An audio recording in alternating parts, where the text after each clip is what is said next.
Good evening and welcome to the regular meeting of the Birmingham Planning Board for Wednesday, December 10, 2025. Could we please call the roll?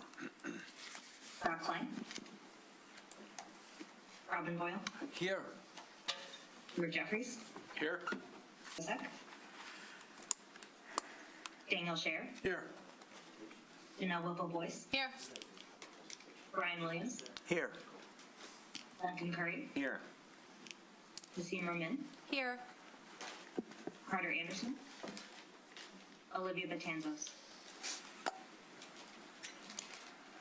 Thank you. For purpose of this meeting, both Duncan and Naseem are going to be voting members. So we have first item is review and approval of the minutes of the regular meeting of November 12, 2025. Are there any comments? And if not, could I have a motion to approve?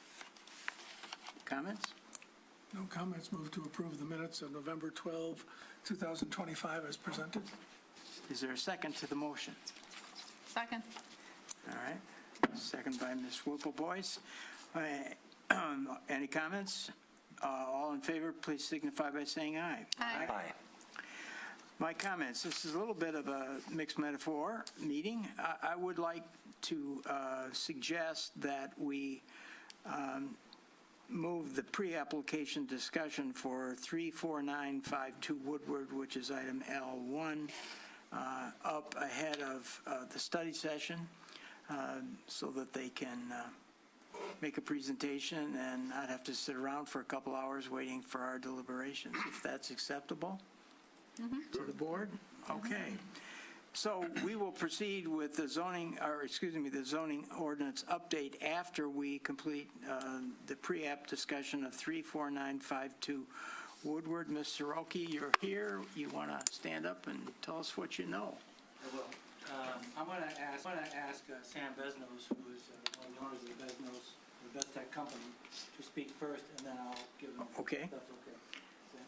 So introduce yourself. Sure. Name. Hello, everybody. My name is Sam Beznos. I'm the CEO of the Beztech companies, and appreciate you taking the time today and hear a little bit about our project, and very interested in hearing your comments as well. And by the way, thank you for moving up the schedule.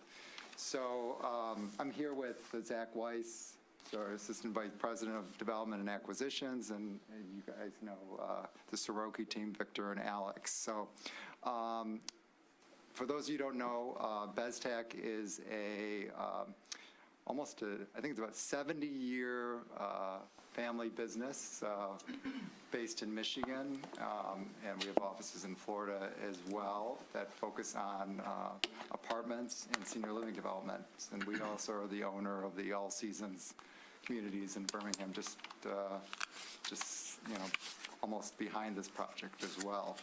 So just a little bit of background on us. We have about 30,000 units that we own or manage, and we also have a portfolio of commercial properties, and we operate in 14 different states. We're long-term holders of real estate. We have some properties that we've owned since the late 60s, 70s, so we have a very long-term view on real estate, and planning and operations is something we specialize in, and we think about, certainly because of the duration of the asset that we plan on owning long-term. I know this project in particular, we're very excited to be here today on. I personally tried to develop this property for the last 10 years, and I know there's been others before us that have worked on some plans, so I know you guys are familiar with the site and some of the challenges of this site, but we believe we're the right developer for that. Certainly, our approach to developing real estate is not just to stick a building on a site and see if it works. We have every project that we develop is completely different. So this project in particular is challenging, and we have a lot of great ideas that we think for this development to really enhance the Birmingham community, knowing that it's a very prominent piece of property and prominent in the city the city of Birmingham. So we look forward to hearing from your comments. As I said, we believe that, we have the capabilities to take this through. This is certainly not the biggest project we've ever developed, and it's something that, as a private company, who primarily invests these things ourselves, and it's a project that we want to have in the family for a long term. So anyways, with that, I'm going to turn it over to Victor and Alex to talk about the project, and of course be around here if you have any questions for me or on the project or for Zach. So thank you, and look forward to hearing everything. Thank you, Sam. Victor Soroki, I'm here with my son Alex. Nick, if it's okay, maybe we can put up just the cover sheet even. Here for. This is what I have is the first. That's fine. Yep. So obviously we are Soroki Architecture, and we're very excited to be here and excited to present another unique opportunity and a big opportunity for the city. And that is for the development in the southeast corner of Woodward and Maple.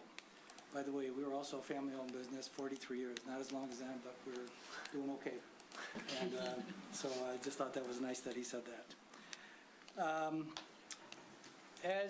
I know you've seen the package. I think the city sent it out to you in advance, so I'm sure you've had a chance to maybe just flip through the deck, and we'll give kind of a brief overview, then go through the deck as well. Obviously, this is a proposal for a 9-story mixed-use building. We have 2 floors of underground parking. So on the lowest floor, B2 we called, we got about 152 cars. On B1, we've got 157 cars.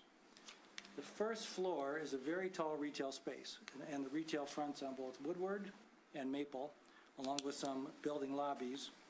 And then behind that retail space, we've got 2 more levels of parking hidden on the inside corner. And I think what's notable to say is none of the parking is going to be visible from any of the streets. It is all hidden within the building. So from the building facades and the exterior, we've worked very hard with the whole team to make sure that we had building frontages, not just parking levels and parking decks. I'm going to talk a little bit more about the parking behind the retail spaces, but what's also important to know is we do all want a tall retail first floor, and it also is kind of the podium of the building, right? That tall retail expression. We always like to say every building's got a great base, a body, and a top, so that tall retail floor is special. And retail likes tall spaces, whereas parking levels do not need the same height. So using that tall retail space, we can get 2 levels of parking behind it. And that's a clever way to get more parking and make it efficient. Floors 2 through 7 are apartments, and those apartments are, we have about 196 apartments, 197 apartments. Apartments range from 900 square feet to about 1,400 square feet, and I know he's kind of going through the deck. We'll go through it a little bit more.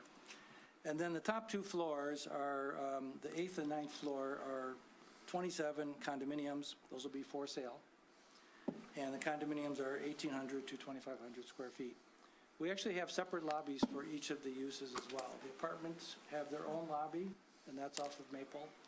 And the condominiums have their own lobby, and that's off of Maple. And they also have their own elevators for those uses. We are going to request, and you can see this in the proposal, for 2 additional floors, the 8th and 9th floor, and actually for part of the 6th floor in the MU5. And that's allowed by ordinance. So in the MU5, you're allowed 5 stories. We're going to ask for a 6th floor, 1 floor in that area. And then when we get to the MU7, which is the majority of the site, it allows 7 floors, but you get 2 additional bonus floors if you meet 2 of the criteria. And the 2 that we're proposing are the mixed-use project, because we are truly a mixed-use project, and then that we provide a public parking component for the additional floors of square footage that we're adding. And we're adding about, there's 201 additional parking spaces. just big picture, not to dwell too much on the numbers, but parking by ordinance in the residential requires 260 spaces. The retail will require 55 spaces, for that's 315.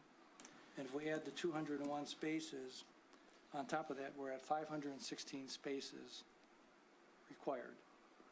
There is a table in the deck that has all of this. It's a busy little table, but it's got a lot of factual information. And I'm not expecting you to dwell on this. I'm just trying to give the high level. You're dealing with lawyers here, you know, we're not. I know you like the detail. We're not numbers guys. Oh, you like the detail. And on our proposal, so 516, these are kind of big picture numbers to think about that we would need if we parked all of it 100%, including the bonus floors. We're providing 444 spaces right now, so we're a little bit short, 72 spaces short from what's required. Now, we're going to continue to still work on it. We've got a few ideas maybe where we can find some additional spaces, and I'm going to talk about other things that we're looking at. But in the big picture, we're only about 14% short of the target. And, you know, I know the planning board has the discretion to waive up to 50% of the parking. We're not talking about anything like that, and we're going to continue to do the best we can to get as much parking as we can. And I would also say that in our proposal, we will always maintain the 201 public spaces. We want to have those spaces available to the public. And the way we're going to do this is we've hired, obviously, as you know, when we come in for a big project like this, we will have a CIS and along with the preliminary site plan. And with the CIS, there'll be a traffic study. And Stonefield Engineering is doing our traffic study. They will also do a shared parking analysis, and they've already started looking at it. I see Brian raising his eyes. A shared parking analysis where they will evaluate different parking demands at different times for the different uses. And this is a common methodology used in mixed-use buildings especially, because as you could imagine, the residential components have different peak demands than the commercial components. For example, the residential components have 100% peak demand overnight. However, during the day, their peak demand is only 50%. And these are statistical information that they'll show you. And you can imagine people are going to school, they're going to work, they're going to a job, they're going out and visiting. But at night, when they come home and they go to sleep, their peak demand is 100%. But during the day, it's only 50. And the retail is sort of at different times as well, because the retail peaks in the early afternoon, and then it still stays fairly busy until maybe the early evening. But after that, there's no retail parking that is really needed. So Stonefield will do a very good analysis, and when we're here with you for the CIS and the pre-application or the preliminary site plan, they will show you all the days of the week, all the times of the day, and what the requirements are. And on a preliminary analysis that they've already done for us, we are able to sufficiently park this site and maintain public parking. And we think we will be able to meet the spirit of the ordinance. And we think you will agree when you see it. And as I said, we will continue to work on tweaking the plan. In fact, we've even hired a parking consultant, Rich and Associates, to help us refine the garage plans and the underground parking to just, you know, with their expertise to find nuances of you can get a few more spaces here, you can get another space here. We're going to look at maybe opportunities to do some more tandem spaces. We have very few tandem spaces where one's behind the other. In fact, almost all of our spaces are single loaded, which is the best way to do it. But it's not uncommon to have tandem spaces in mixed-use buildings like this. Not to mention, there's the municipal parking around us. I mean, we have street parking around us. Across the street, there's 33 spots where Kroger is in the front, that right away, right there. We know that there's the parking system of streets, and then the garage across, the Peabody garage is not that far. And now we have kind of a nice improved crosswalk at Forest. You know how they've added a light at Forest to make that crosswalk better. So we've got two crosswalk opportunities. and then we've got the Forest and Woodward crossing. Nick, maybe if we want, we can go through the deck, and I could maybe talk about the drawings. And I'm going to use this pointer here. This is just the first page, and you could see this is just a massing model. We're looking at the way the building is massed, and we're going to show you a few more examples, but we're looking at big retail storefronts, punch window openings on the upper units. We've got the top 2 floors have to step back. Each of the top floors steps back 10 feet, which is required by ordinance. And we've got a very nice amenity space out on this. It's a 2-story amenity space in the building. And you could appreciate that these larger high-end apartment and condo developments, the amenity spaces are really premium and they're important. And it's almost like hospitality, like you go to a very fine hotel where the lobbies are very dramatic, great workout rooms, spa facilities, meeting areas, things like that. And then you could see that the building is sort of U-shaped, but with this extra wing here. This is the MU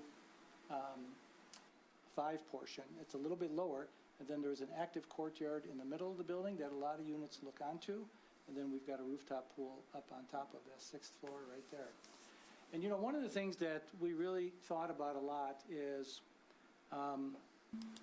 we know Woodward's a busy street. It's busy all day long, right? Day and night. And so sound and soundproofing is going to be important in this building. The interior courtyard is really an important space. And we're going to have just as many units on the interior court, if not more, on the interior court that look down into this unit, which will be a quieter space and a more tranquil space for the residents as well. This bottom drawing just shows the site. I think everybody knows the site. That's Woodward and that's Maple. And the site's about 67,000 square feet. We can skip this one. That's the table that Brian, I think, is going to study in more detail. This is the lowest level of parking, and you can see it's fully parked. We call that B2. It's 152 spaces. We've got a speed ramp on the side. We do have to provide some underground storm detention, so there will be a vault down here that we'll be working on with our engineers for underground storm detention. The elevators and stairs all go down to all the levels through the whole building. Then the next slide is really what we call B1. That's the level just below the first floor, and there's 157 spaces there. Can I just interrupt you? Yes, as long as sure. we're at this point, when these drawings say market rate parking, is that what you refer to as public? Yeah, it's probably not the best terminology, but yes, I think we're, in our mind, we're saying this is the public side. Okay, thanks. Correct. Okay. The next slide is the first floor. This is, I think, an important slide because a lot of thought has gone into how do you approach the building, how do visitors come to the building, how do residents come to the building. So you can see, obviously, we've got Woodward here, we've got Maple up here, and we have an alley over here, a public alley.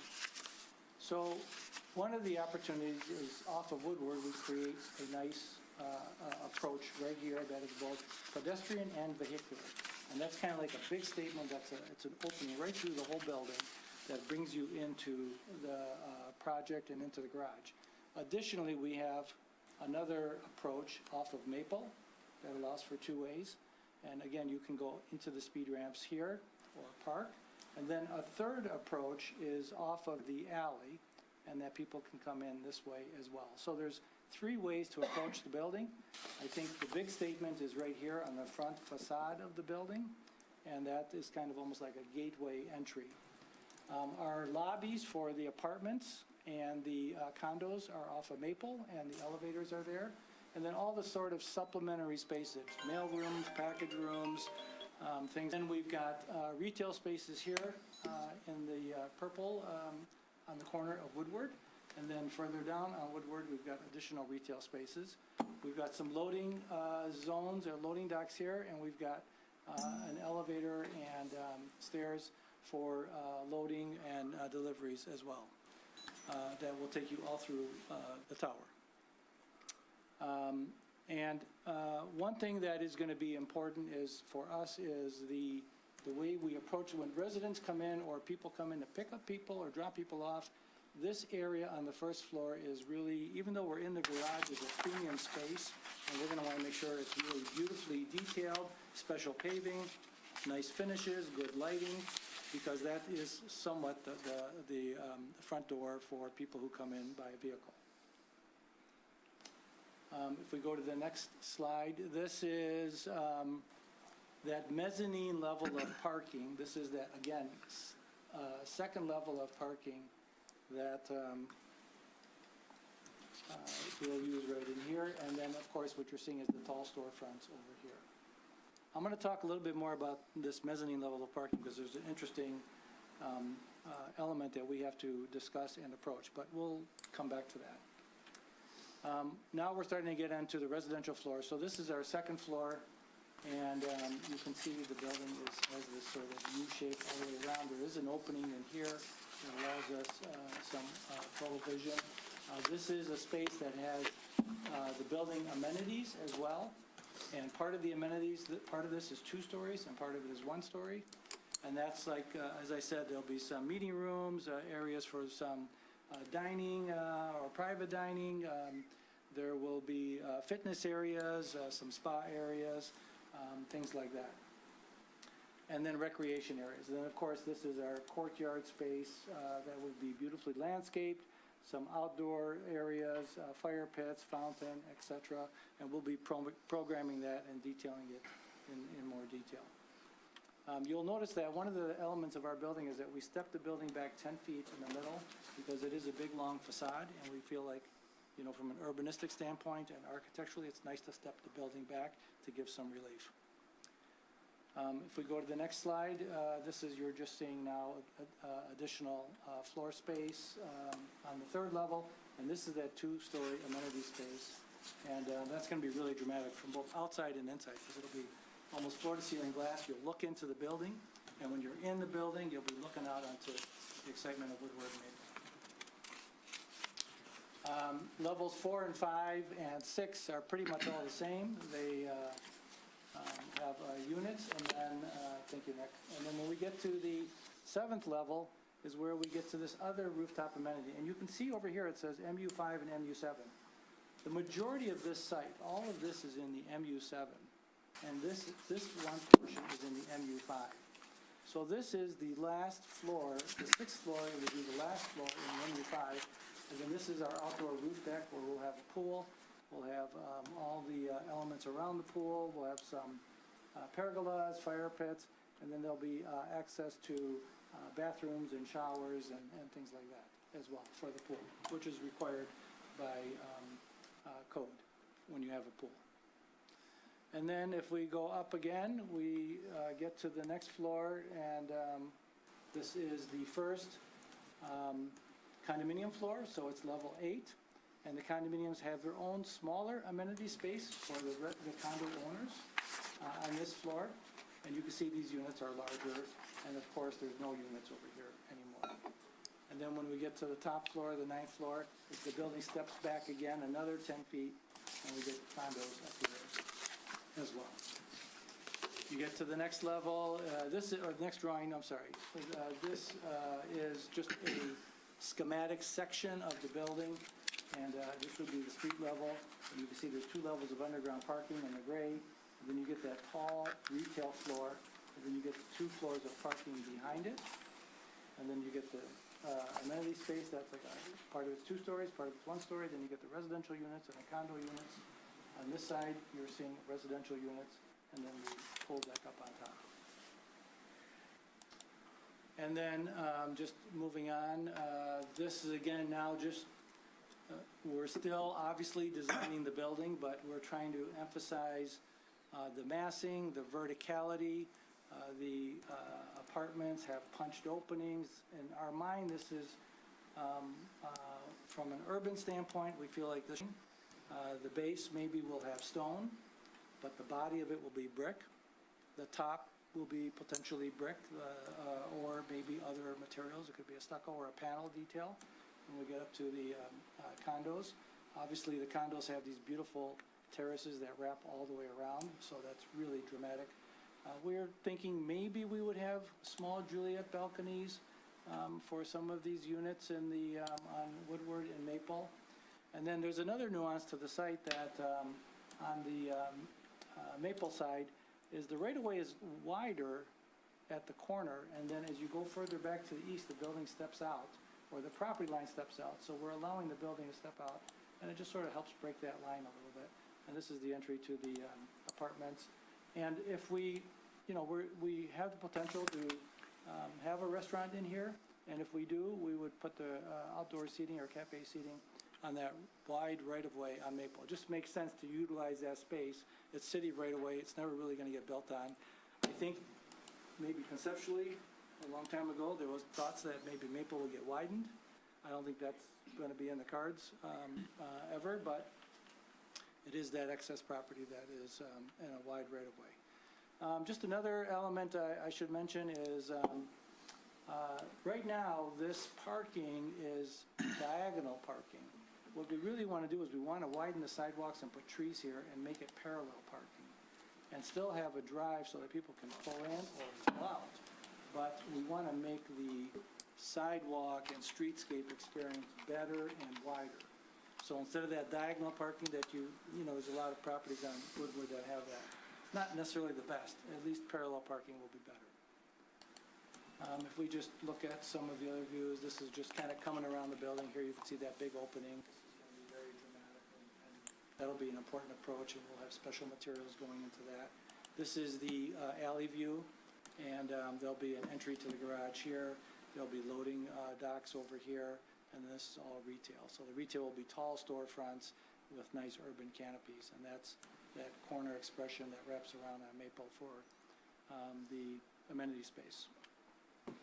And here, this is a view of Maple. If you were almost over the top of Kroger, this is what you'd be seeing. This is all that amenity space, retail storefronts, residential lobby, condominium lobby, and then here you're seeing the building as it steps back and then it steps down, and you're seeing that full rooftop area over here, which is better and a little bit lower. And this is kind of a bird's eye view looking down from the roof, but it's important to see the courtyard and then this pool area. By the way, on the east side of that portion of the building, we are proposing residential units on the upper floors. We've actually set our building back 10 feet on the first floor and 15 feet on the upper floors. And we recognize that there's the potential for a future development if somebody were to want to purchase these buildings and propose a bigger building. So we're being very careful about setting our building back so that we have daylight and open space. And if somebody does purchase this building and takes it down and builds a larger, let's say another mixed-use building, for instance, they would set their building back 10 feet because they would have to put windows in it. And that's required by code. And so we'll have at least 25 feet between the buildings. And a good example of that is what we did at RH and our 370 Brown project. We got this beautiful via, and if it's nicely landscaped and you've got windows on both sides, it could be a very nice space. So we're really trying to think ahead of, you know, these buildings are for hundreds of years, and so what's going to happen as the city matures and grows. I think that may be the last slide. Is that it? Yeah. Well, Okay. we normally allow 15 minutes for these, so we're going to have to I'm move sorry. along. So It's a big project. I have a couple comments, and then I'm going to open it to other members. First of all, Rich, as the consultant or the people that are going to do the parking structure, I've known them for 40 years. They're terrific. They did Birmingham Point, so that's a plus. Thank you. I think the biggest problem you have is the shortage of parking spaces. You may know, we just declined an opportunity to approve a building that was 49 short, roughly 50 short, on South Woodward. So I think you need to work on that a little bit, whether it's, and I realize economics plays into this.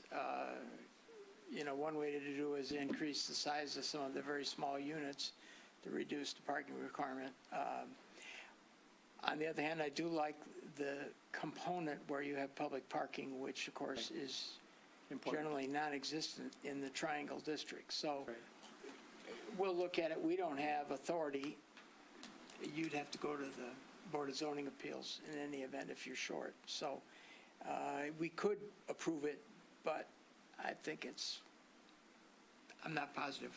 And we have a precedent here that we're dealing with, Sure. Victor, that Birmingham Point had enough parking spaces on site.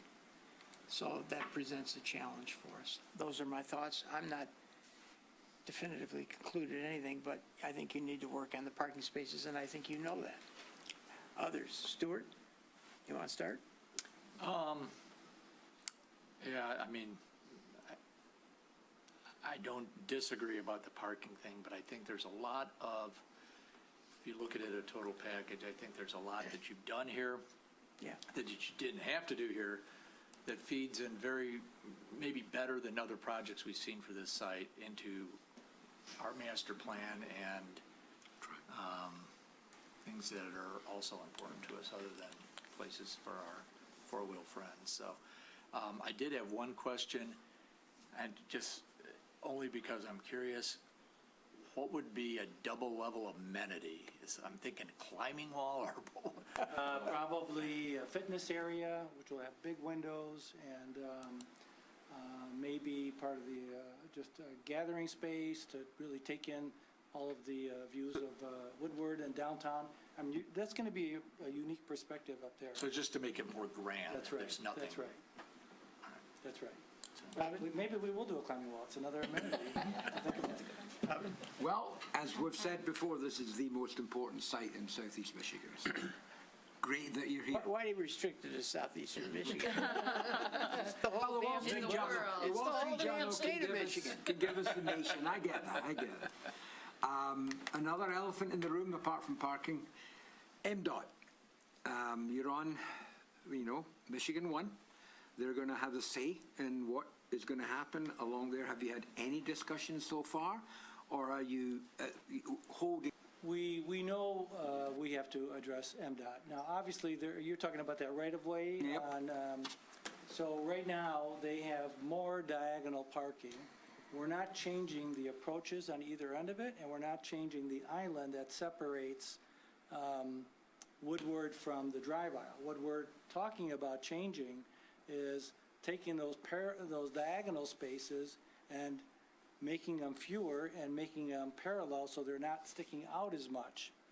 And therefore, when they don't stick out as much, the extra space I'd like to put back in, or we'd like to put back in, is make the sidewalks in front of the building wider. And to put some street trees in there as well to soften the building. We have a very large building, and we want to treat it with the same care and beauty that our downtown has done, right, along Woodward and Maple. And, I mean, we've got one of the prettiest downtowns and the most walkable downtowns, as we all know. Second quick point, SMART. They've got bus stops on both Yes. sides, Maple and Woodward. They just moved one of them a couple of days ago, I think. You got to bear that in mind as well, Yes, because we it's do. an amenity. We have been thinking about that. It's an important will. facility for this And area. we feel like we've got good room to build. And a final point, for those long enough, where you've got your cafe seating, if I remember correctly, that's exactly where Barclay Inn had their restaurant or coffee place. Am I did, right? yeah. Am I right? You are right. Yeah, so we're coming back. I can see the website. Barclay Inn, a was bit like development down in Barclay. Danny's building, Anyway, enough. Duncan?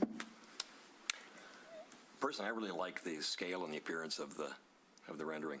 Couple questions. On the corner of Woodward and Maple, those first 3 stories, which include the retail and the amenity, is that a glass? Is that all like a glass? The retail space is almost 20 feet tall. Okay.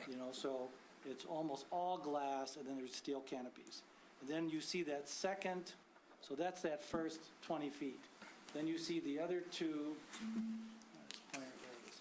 This level and this level. Yeah. That's the 2 stories of the amenity space that will wrap all the way around the corner.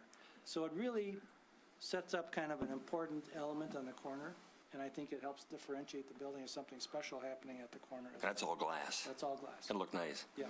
Another question, that 10-foot setback on the Woodward side for the second floor units, 1, 2, 3, 4, 5, like 6 units? All of these are set back 10 feet. No, down in the second floor, right above Oh, the just entry. these. Is that a balcony or is that just a space? We haven't shown it as a balcony, but I actually thought about it, and we haven't talked about it, but it is an opportunity to create an. It'd be a feature for those, yeah. Selling point. We maybe need to hire him as a consultant, Sam. You just added a, Conflict of interest. Duncan's not for sale, at least for the next 2 hours. I like it a lot. thank you, thank you. So beautiful, as always. Really thoughtful planning on the first floor, 3 Right. ways in and out is great, as we all know how busy this is. The thought of having the drop-off lane internally as not to have that condition going on Woodward or Maple, thank you. Thought obviously put into package drop-off and all those kind of things that cause congestion. So, great. I really look forward to seeing what you bring us about the parking. I mean, it makes perfect sense to me. And honestly, I don't think if it didn't work for you, you would want to build this That's right. building. Because I know you mentioned there is other parking sort of around, but I mean, it's not really convenient to expect people from this building to walk from across Woodward. So of course, you're going to have for your owners because it just wouldn't make sense otherwise. So I really look forward to those numbers. And the numbers do work for us right now. But Yeah. we're going to demonstrate it for you with the shared parking analysis. I think that will be eye-opening. Yeah, and I appreciate you proposing to sacrifice the diagonal parking on Woodward to give us better streetscape. And I know you're losing spots there by doing it, but it's such a benefit to us. I think so. Yeah. So, thank you for that. And I love the smaller unit sizes. I mean, I don't know what that means for rent. Well, And you probably don't yet either, I suppose, but maybe. well, they're it's- working on the pro formas. We know what rents are generally in the market today, especially for new properties. Unfortunately, I mean, these projects are expensive. This property is expensive, but fortunately, the rents can support the project if it's all done right, and it'll be as it will. Well, my point in that is that we hope for some smaller units, and we do. units that'll attract young professionals or smaller. We have too many 4,000 square I foot agree. condos that are only affordable to very few people. So this is really great, and I would not like to see them turn into a bunch of 2,000 square foot units to fix the parking. So I hope That's not our we goal. can work that all out and sort of keep what you've proposed because I think it can be really great. So Thank you. thanks. So like my colleagues, I like the massing, I like I'm assuming that the materials will be high quality and the course. glass won't be cheap yellow reflective.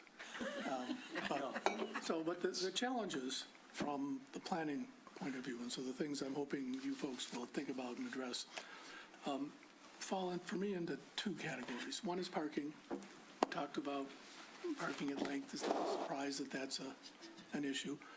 This is an area that's congested on all 4 sides. So, when you said, even people can just go park at Kroger and walk across the street, or park at the Park Street structure and walk across the street, I'm not sure how practical that is. I agree.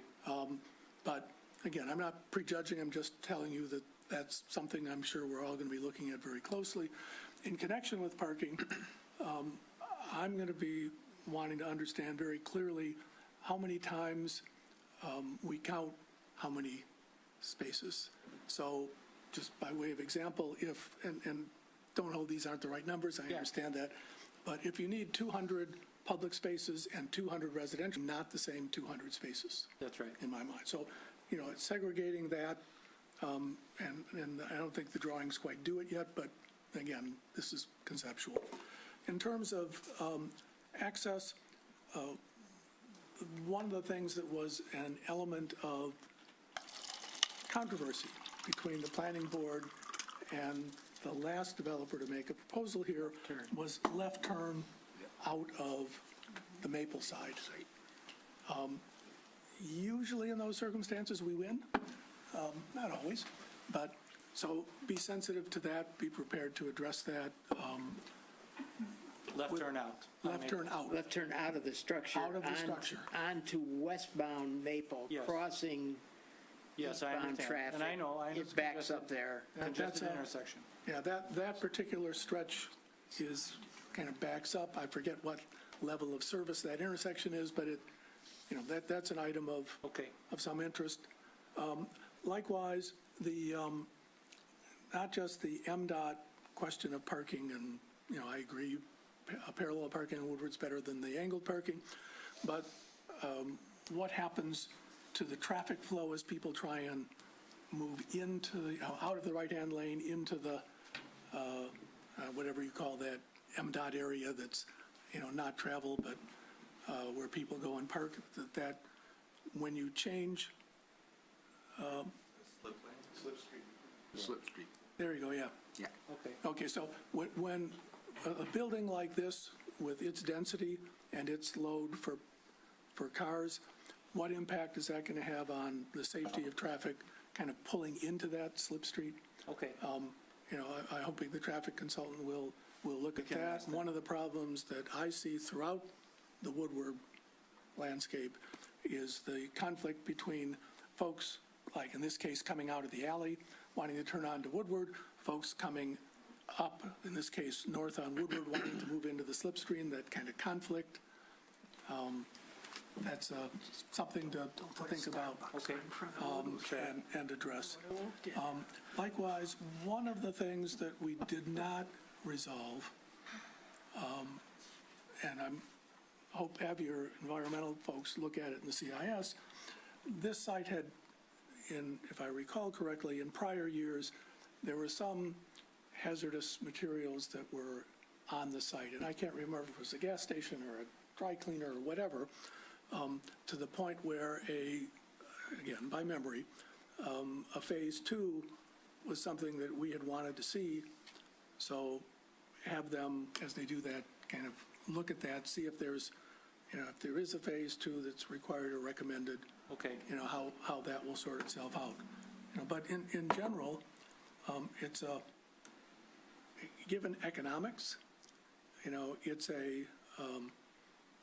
it's a nice solution to a difficult site. The last comment is that when the question of what I've referred to as counting spaces for different purposes, that impacts whether you meet the quote, public parking requirement for the bonus stories. So keep that, it's both a do you meet the ordinance in terms of the number of spaces, as well as are you qualified for 2 more spaces, 2 more stories. Right. And that's why we've said we're always going to try to maintain 200 public spaces for the public, for those bonus floors.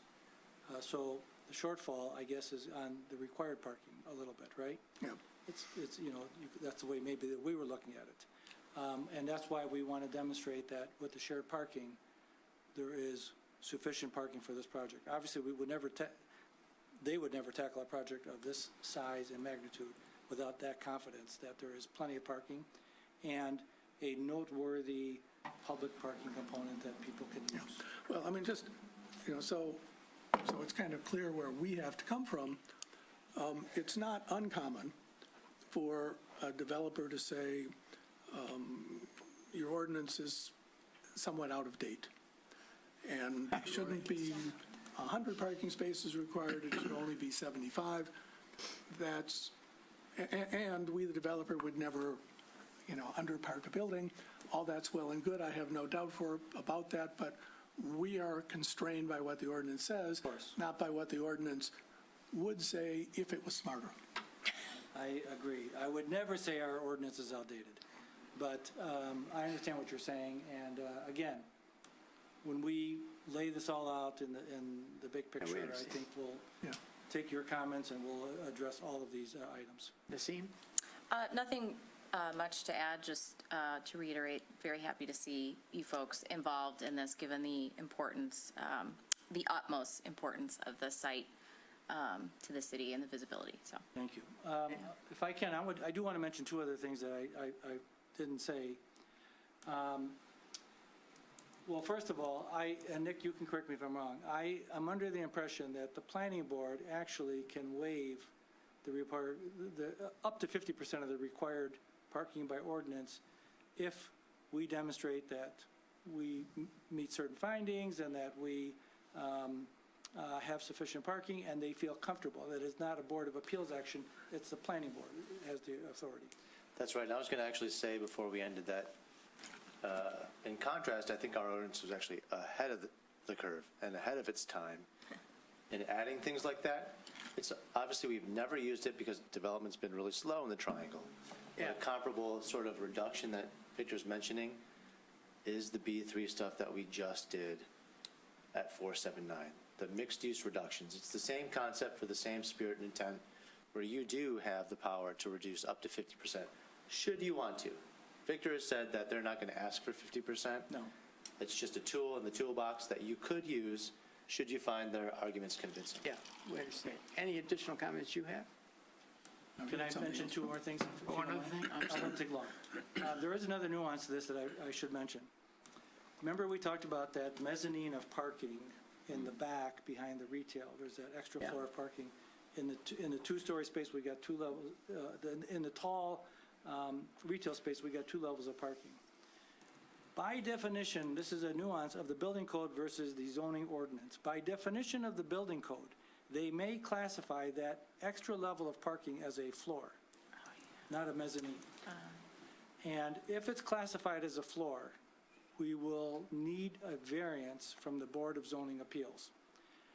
Visually, we're within all the building heights. In fact, the tallest part is under the building height. If you look at the building, it's a 9-story building. This is like almost a hidden floor behind the storefront. We understand. Okay, so it's just something that's a nuance that, We won't have jurisdiction on that. It's good. no, you won't, but maybe if you Yeah, like it. well, they always want to hear what we think. Exactly, thank Yeah. you. Okay. And then the last thing is, we probably will pursue, just to be totally transparent, we probably will pursue an economic development license for a liquor license, if we do have a restaurant.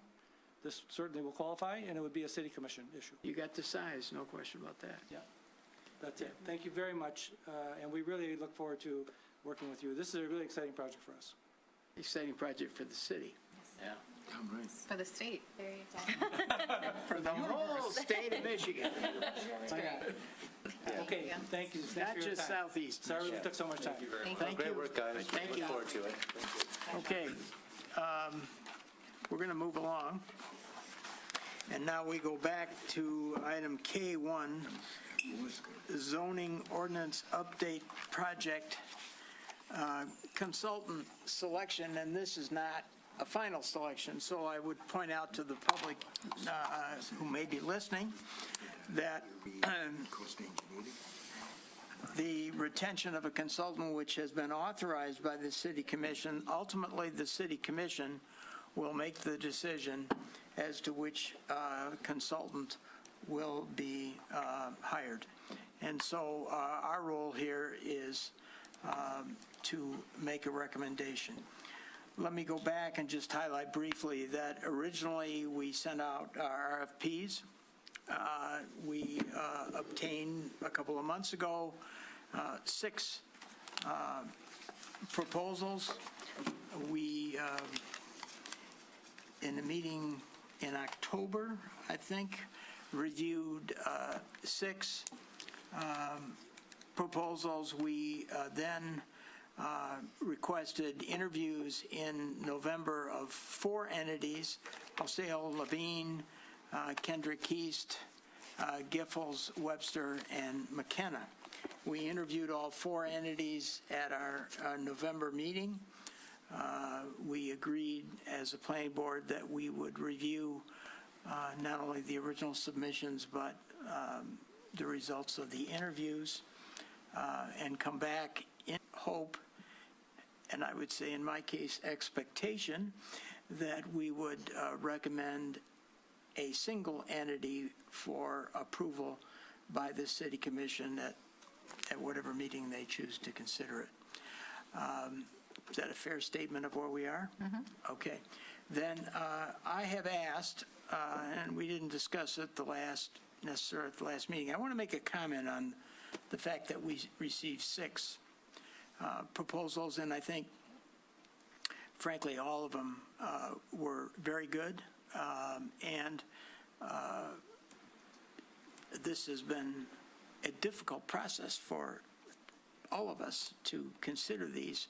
But I want to flip that the other way to say that I think is a compliment to the city and the city planning department that we have this many really terrific proposals coming in, because these people would not choose to work in Birmingham unless they felt that the people we have in place, Nick, et cetera, et al., are qualified and competent to be able to guide the city through this process with them. So I think it's a compliment to the city and to the city staff that we have this many, what I view, outstanding proposals. I've asked Nick, because you all know, and we reviewed this, that the proposals were reviewed by a number of people within city administration.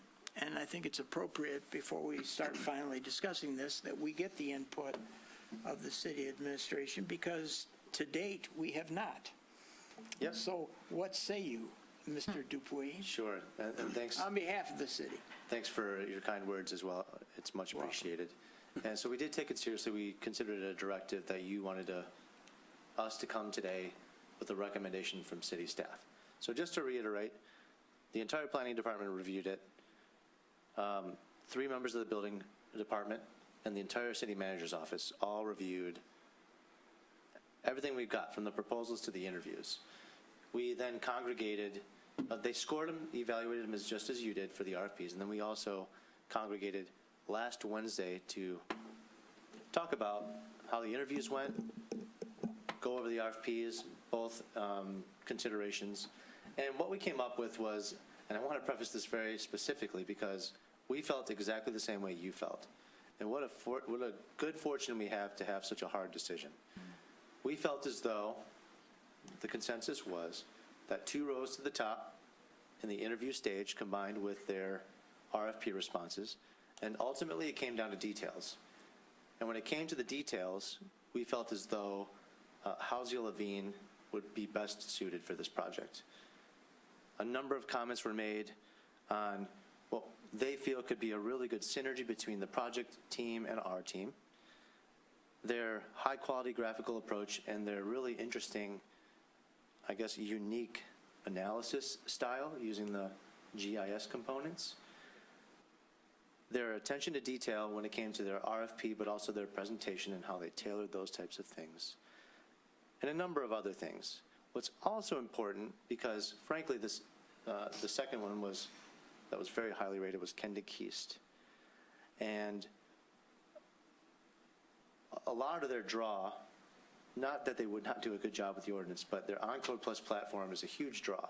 It's a really great program. We've got it already. So what's important to know, and what we discussed in our internal meetings, is that yes, we have it already, so we've kind of got that piece. Again, not that they would do a bad job or not just as good of a job, but to get the highest and best form of Encode Plus platform, it would still be an upcharge from what they propose in their cost proposal. And what Housia Levine said in the interviews is they'll deliver whatever we want in whatever format we want. So what I did then, because cost is a consideration here that I admitted we didn't really factor into the RFP process, the cost to upload to Encode. So all we really do with Encode is we pay an annual license fee of about $4,000. That's a maintenance type fee, a license type fee. And then we pay on occasion to update the ordinance here and there. We've paid as low as $44 to amend an ordinance and as high as almost $2,000. You can figure that that $2,000 figure was when we migrated our entire old ordinance into the Encode Plus platform. All that to say, very inexpensive. It's something we may be even to absorb now, even though we haven't really budgeted for it, which we do plan to, but. So that alongside of the Encode Plus higher level platforms, which we can still have access to, even if we don't go with Kendick East, we felt like we could have our cake and eat it too, and maybe have the best of both worlds. So for those reasons, oh, and also, by the way, we also love that Housley Levine is lumping the sign ordinance in there. That's in dire need of updates. So for all those reasons, that's what we chose. It was difficult. We spent about an hour in there talking about all of these, but ultimately, that's what we chose. Okay, thank you. So I'm going to pick at random comments from planning board members. I'm going to start with Dan Scher. He's probably not ready. So I tend to agree with Nick in that, for me, when I looked at the whole ball of wax, there were two firms that were superior to the others.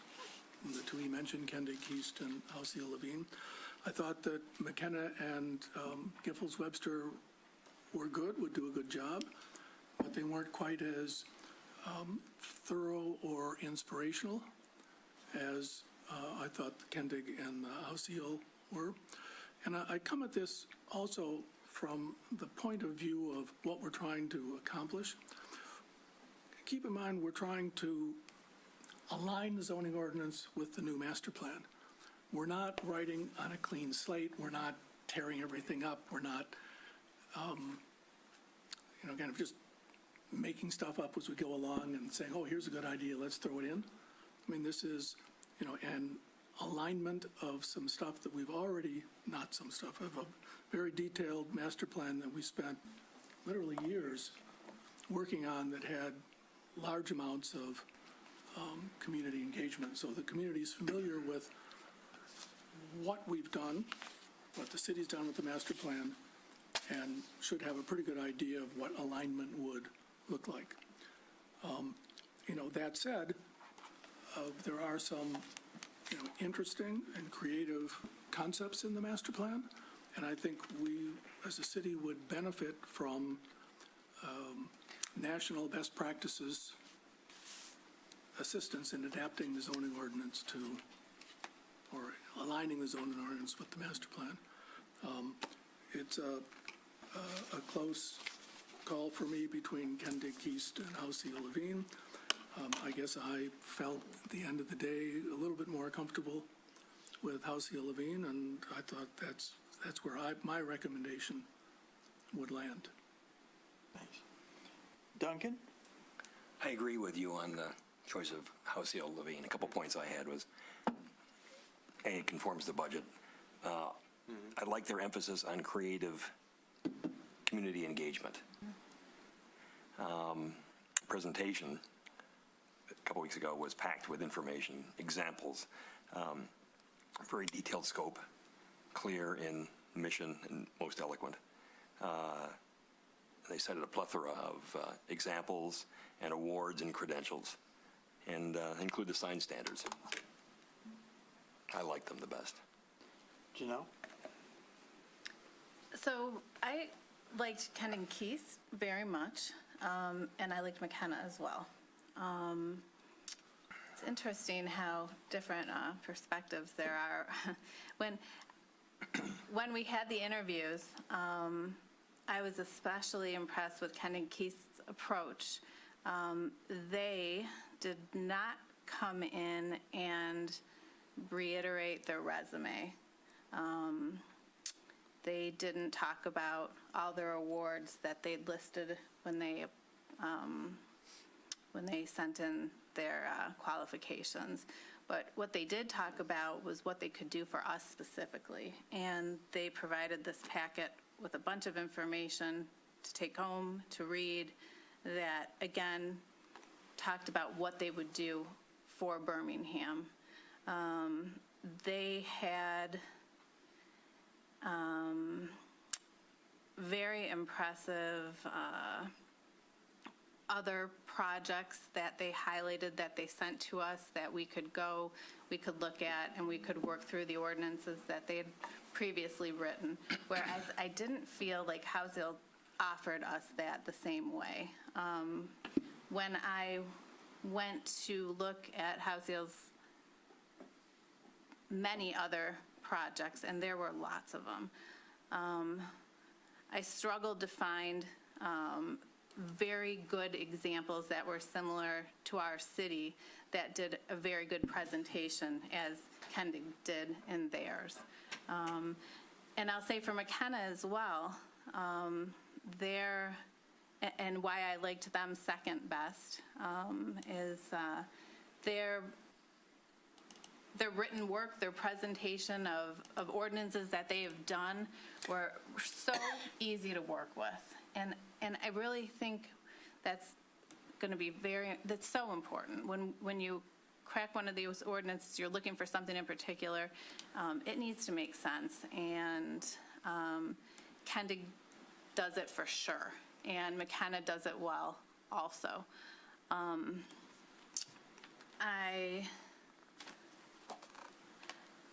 Like Dan said, they're not reinventing anything. They're not doing what we did for the master plan. Rather, they're bringing all of this together and looking at the master plan and using the master plan to put our ordinance in order. So when I looked at the detail that Kendig gave us, I was just really, really impressed. And even little things like, it's funny, I came back to my notes late last week in preparation for this meeting, and I pulled out all the papers and all the information that was given to us on the night of the interviews. And what I found was what I think was either 3 or 4 packets of information. Kendig's and McKenna's were labeled with their letterhead on every page they gave us. And then I had a whole bunch of other information from, I'm not sure which one, where they neglected to put their name on the information they gave us at the presentation. And I found that funny because that's the kind of detail we need when they're putting together this ordinance for us, but yet it was omitted on something as simple as that. And Kendig and McKenna hit the nail on the head for me. Kendig first, McKenna second. Nasim? Yeah, I was surprised at how much of an impact the interviews had on me personally, just in terms of how it sort of reconfigured my preferences going in. Maybe I shouldn't have been, as someone who does writing and then speaking for work, that second part is really important. And so for me, my top 2 were Housel Levine and Kendig Keys, in that order. I was really impressed, I think, with Housel, the team that they brought, and the creativity. I thought their answers were especially impressive. At least to me, they did not seem canned, and that was not to disparage anyone else, but it was, I think, a lot of thought had gone into a lot of those elements where some of the other folks, I probably could have guessed how they were going to answer the question, and it wasn't super satisfying. It was maybe a little bit surface level.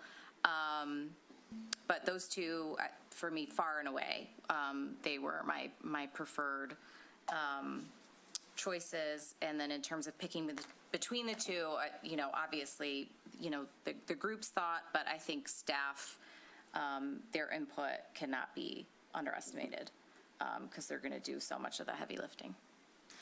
Stuart? I agree with the point made earlier that this isn't a complete rewrite. This isn't like a wonderful work of fiction or anything like that. There's a lot of mechanics in this, and not totally, but it's got to work. And I guess to me, we always talk about Hinsdale, Illinois, and the fact that one of these firms is actually located there. I thought was kind of ironic, but I guess the thing that pushes me in one direction is the fact that the guy that they're going to have to work with, the department they're going to have to work with, the administration they're going to have to work with, is kind of leaning that way, and that we already maybe have some of the framework that'll work well. So I guess I'm leaning towards House Zeal. Okay, I guess we got Robin to go. Yeah, well, I think you've all said some really important things. I did a bit of a deeper dive because there was some question about delivery. What will they deliver to us, and what will we be sitting here looking at the end of this process? When you get through the Gantt chart, what do we have, and what are we expecting to see? So I went to each of them in turn, and I was really incredibly impressed. If you remember, I think it was Giffords came in and Jill said, we're going to do Zoning 101 and educate the public. And I wasn't looking for that, but what I did find in Housel Levine was, at the very end, they're going to do us like a storybook. They are suggesting that they will put together a sort of a, what's the word they use? If I can find it in here. Is it a story map? Story map, absolutely. A story map about how they got to their conclusion. And they would give this to all participants, put it on their website, explain the stages that were taken to reach the final document that we would then recommend to the Commission to adopt. I thought that was pretty interesting, because I thought it keeps the engagement process, not just at the beginning, but through the process and up and until the very end. So that was one thing that I really liked. I was very impressed by their conversations, Housel Levine's conversation and writing about GIS, because that is the basis, that's the platform on which all of our work is now done, all of it. And if it doesn't fit to that, then things are tricky. And I think they persuaded me that they would work with the staff and with other techs in the city to make sure that their production fits with the platforms that we've got here. And I think that's terribly, terribly important. I know it's not what we want to have driving this process, a bit like, driving developments like that on the basis of parking, which is not the most important thing, but it's very important. It's the same with GIS. It is unbelievably important as to what we do and how we see it and how we collect our data, and it's only going to continue. So for these very detailed reasons, I reconfirmed my feeling that Housel Levine was the way we should go. Your thoughts on Kendrick East? Really good. Their presentation was excellent. I had concerns, I did. I thought I've forgotten the guy's name. President? Brett or Steve Sizemore? Steve. Sizemore? I don't know how many hours in a day that man has, because he had 7 live projects. 7 at this one stage, and that scared the heck out of me. I thought that's a very difficult. I actually asked a question, and we got the answer. They'll cope and all the rest, but that worried me a bit. But they're a good team. They are a very good team with good and some very good reviews, and they're doing Bloomfield Hills. Yes. Next door. So that's pretty interesting. But at the end of the day, I come down to the Housel Levine with one modest discussion point. Maybe we don't bring it up here, but they've talked about 2 organizations, ZPAC and ZTEC. I'm not sure we need to burden ourselves with lots of steering committees and advisory committees. I don't know how other people feel, but modestly, I think we've got a pretty damn good board here. Yeah. And I think we can have that conversation, providing Mr. Scher doesn't have a heart attack. Why would I have a heart attack? I need your detailed knowledge without going down, setting up these committees. Could staff maybe comment on that to me? Yeah, and forgive me, I just put it away. Let me open it real quick. Because I think one of them is optional, and I thought for sure to myself that the optional one is unnecessary for some of the reasons that you said. But the initial one, I didn't think that I had any problems with regardless of, That's Z-Tech. I think that's the ZPAC, the Zoning Policy Advisory Committee, which, I'm already confused.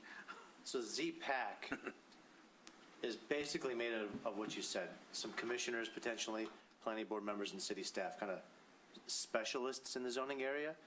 The ZTAC, I believe, is when they started to add on means business leaders and development professionals and other types of things that And Dan, I think we can engage in other ways. Okay. So I think we agree with what you're saying. The optional one costs more money, so we weren't going to really go there. But the ZPAC, I think, is what you're getting, what you're suggesting anyways. That's where we were on that. So Can I make one more? that's my opinion. yeah. So one of the other things, that when I was looking at their website again, Who's they? House Hill Levine, sorry. Okay. They have a thing called Euclid HL. The lawyer, property lawyer in me recognizes the reference to the seminal zoning case from the 20s, I think it was. But in any event, it appears to me to be an AI tool that would kind of combine with the zoning ordinance as redone, and you could like ask it a question, you know, how high can my house be? And it'll generate an answer and a reference, so you don't have to, if you're the average person, you don't have to start flipping through this big, long ordinance that who knows how, you know, how to use them. It gives you a starting place. That looked like a pretty nice feature. Yeah. Okay, so before I make comments, is there anybody online that, I can't tell? No. Okay, so we don't have any, this is the opportunity for the public to make a comment, if the public cares to comment. And I don't see anybody that cares to comment. So I'll give you my thoughts. Before you go, can I ask one question to make sure you come last? You talked about the comparison of cost. Did you look at House of Levine in terms of what additional cost there might be, and is sure. was it an issue for you and your colleagues in the city? Right, it was a consideration. So at a surface level, both of them, that their base cost, I call it, with everything that's included, not extra, is right on the money, about 199-ish. Right. Which is technically under budget, just barely. So They knew that. Policy Levine does have some add-ons that, Yeah. the community engagement dashboard, things like that. For nominal costs, that dashboard's like $4,000. Maybe we like to do it, maybe not. Maybe once they tell us a little more about it, we'll decide. But Kendick East, if I can recall correctly, I'm going to dig it out here, I think didn't have anything in their actual project cost table. Oh, I gotta find it. But throughout their project approach or project, they just had an additional meeting charge. So it's a little more unclear in terms of Kendick East, what extra, if anything. But if you go through the project approach, that's where you see the enhanced on-code stuff. That's an additional cost. That's where we saw that. That's what And that's how we figured that whichever way we go, if we want that, it's an additional cost. So Okay, good. Well, I would offer comment. I think I'm cognizant of the fact that McKenna has worked in the city extensively, and to some extent Giffords also. So I recognize that and think it's important. I did, however, conclude the same as most of us. Originally, I had Kendick East, frankly, ranked 1, and Hosseel Levine ranked 2. But I'm not a real property lawyer, and I'm not a planning person, and I don't deal with the zoning ordinance the way some of you do. So I came into this saying I would be amenable to either of those two entities, Kendick East or Hosseel Levine, depending on what the city administration said, if it was really down to those two. So I'm inclined, based on the recommendation of the city and the comments generally here, with the exception of one of our members, to go with Hosseel Levine. And one comment we haven't made, and I have to say the most enthusiastic person in the entire presentation, all 4 of them, was from Hosseel. I mean, he was Chafing to get on board and return to the great state of Michigan, where he was born. And I thought that was a commitment that was important to me. I didn't see that same level of commitment from Kendig from the top of the house. Maybe it would show, particularly in light of the person who would be in charge, as busy as that person is, but I thought that was important and significant. So I'm taking a poll here, and I think the only one who's out of sorts with this is you. You know? I'm not really out of sorts with it. I mean, I think they're all fantastic. I do, too. And I don't think we have a bad choice here. And the theme. I think the thing that, I think I'd like to see it go to Kendig, but, you know, I think staff's opinion is especially important because you guys are going to be doing all the work. Yeah. And Thank you. so, you know, as far as I'm concerned, you'll have a unanimous Oh, wow. vote, I think, here tonight. Okay, well, I think all four, I repeat, I think all four submissions, it was important for me to get such outstanding submissions. I think I think with any of the four, we could have gotten this done, frankly. So it's a hard choice. I know our two local entities are probably going to be disappointed, but they're both terrific companies, and at least one of them has been significantly involved in Birmingham for the last few years. So I think there's one benefit when we do this every 30 or 40 years. And I don't know how long it's been since we've done the zoning redo. Maybe 25? longer. Yeah. Like this. Maybe a little national perspective would be good, not that the two local entities don't have perspective multi-state, but certainly the two out-of-state entities have much more national experience. It's just a fact of maybe size or length of service, concentration in this area. So I guess I would entertain a motion, unless there's any reason for further discussion. There is a suggested resolution, is there not? It's on page 20, on page 4 of the packet. And that the planning board recommends the city commission select blank for purposes of performing a comprehensive zoning ordinance update. So I would entertain a motion as to the recommendation of the city commission of an entity. Is there a motion? Looking for where it is. Page 4 at the bottom of the Page page four. there. Page 4. Would somebody like to make a Ralph, you motion? wanna do Go ahead. Go on. Duncan's Go on, going Duncan. here. Sure, I'll make the motion. All right. Go. Shall I? Go. The planning board recommends that the city commission select Housia Levine for the purposes of performing comprehensive zoning ordinance update for the city in accordance with the specifications contained within Housia Levine's response to the city's request for proposals. Is there a second to that motion? No second? I'll second, sure. A second by Mr. Boyle. Thought I'd lost control of the group here. You have, but I have from time to time lost control of this group. So comments on the motion before we, and to the public, any comments from the public on the motion? I don't see any. What was that? Stuart's phone. Somebody's phone? Maybe it was mine.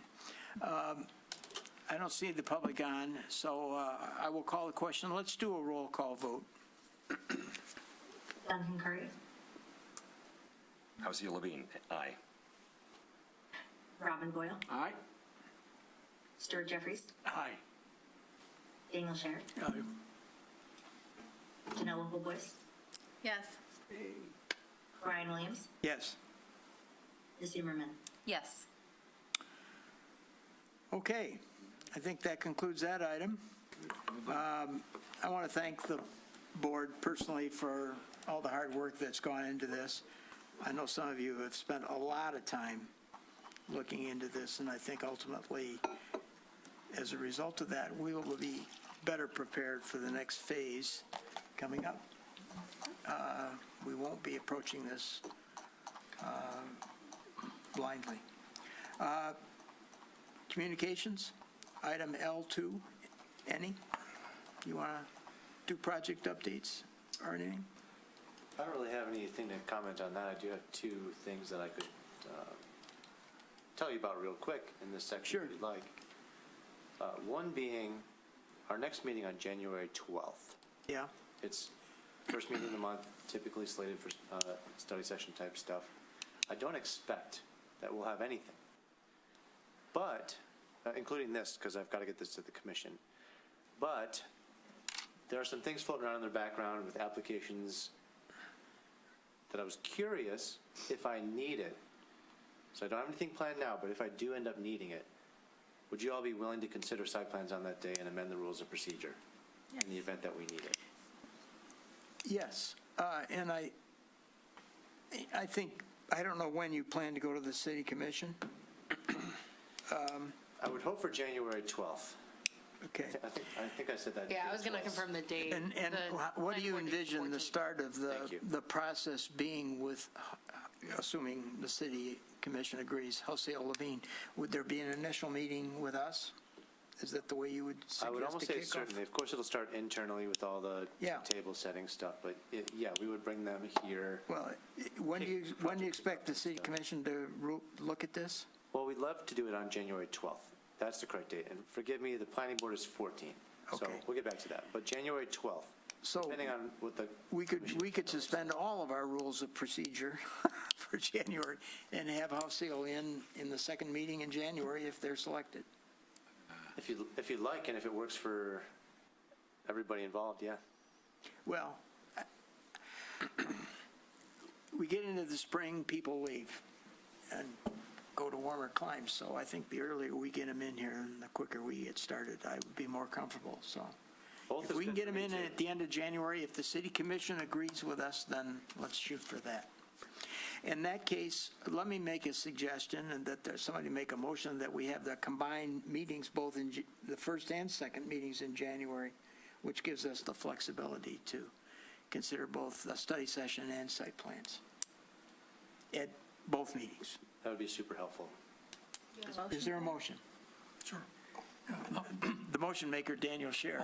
I'll move that the rules of procedure for the month, the two meetings in January 2026 be suspended such that either or both can be a meeting that considers both site plans and Study session.